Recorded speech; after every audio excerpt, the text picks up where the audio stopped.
Good morning, loves, rise and shine. Thanks for getting me out of bed this morning. That was good. Got dressed in something. Well, I'm still in sweats. I was going to say other than sweats, but no. This is what I'm looking at.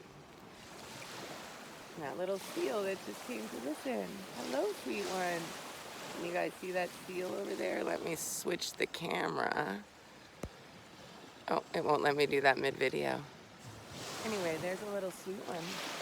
Hello, sweet one. Thanks for coming.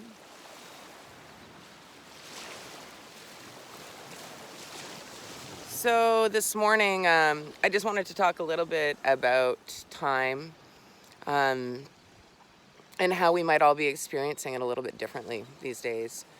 Something important to note is that both linear and circular time exist. This is something we can understand. Circular time seems really weird, right? We're like, oh, I get linear time, 1 o'clock, 2 o'clock, 3 o'clock. But circular time, what does that mean? But we've all experienced it. That time you spend with someone you love so much, and it passes in the blink of an eye, even though it was a number of hours, or an hour that could feel like the longest hour of your life. We tap into circular time when we listen to music that was composed hundreds of years ago in these amazing places all over the world, and yet we bring them, say, into our car or into our headset or into our day-to-day life. So this is a way I understand circular time. There's a lot of different ways, but that's the way I'm going to explain it for now. And as I watch this beautiful sea lion and seal out there, I'm pretty sure it's a sea lion, it's quite large, I'm going to invite us to become fluid with time in a different way.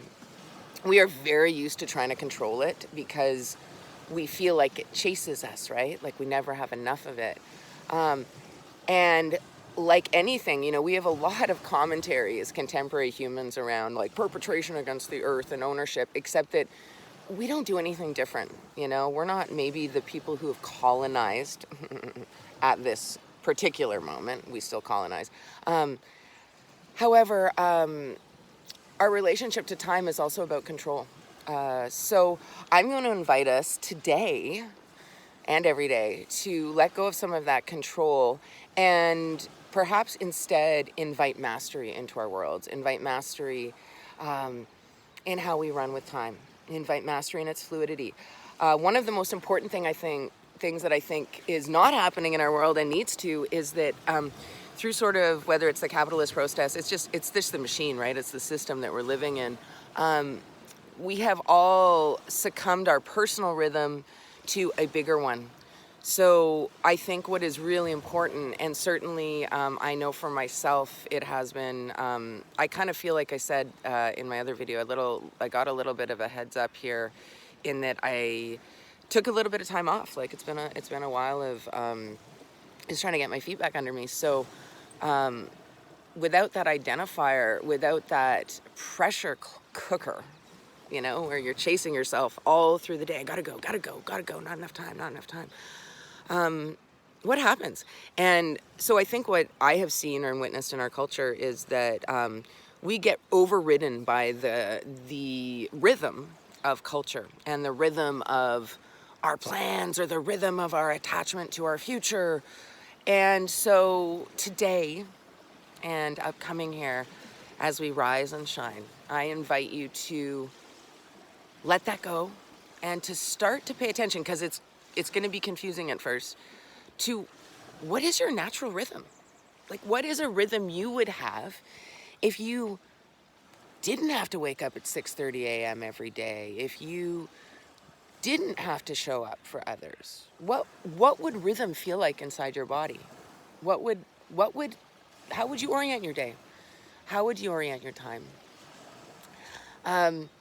So I think that that's a really good place to start. And, for me, it was jumping out of bed after going to bed really late. My sleep is nonsensical. I'm all over the map with it these days.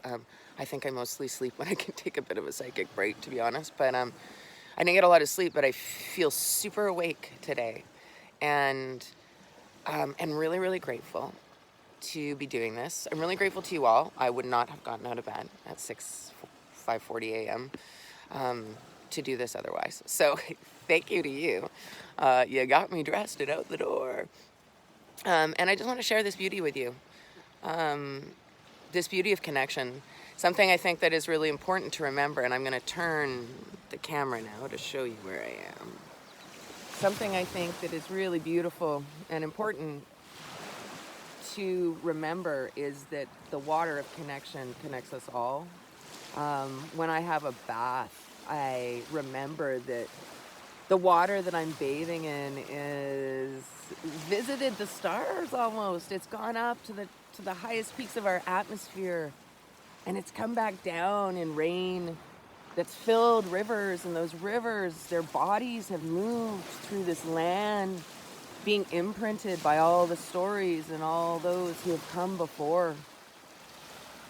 And then that water comes down through that river and into that lake or into that human catchment system that's been created and funneled to me through these pipes that are running all through our cities, all through our urban environments, connecting us. And then it surrounds my body as I bathe. And I find this very profound, to remember that that water that is coming out when you take your shower once was up in the highest parts of the atmosphere, once was in the ocean, once was even in the breath of a tree or another human. So from this beautiful sunrise on the far west coast of Canada, I wish you good morning. Aho.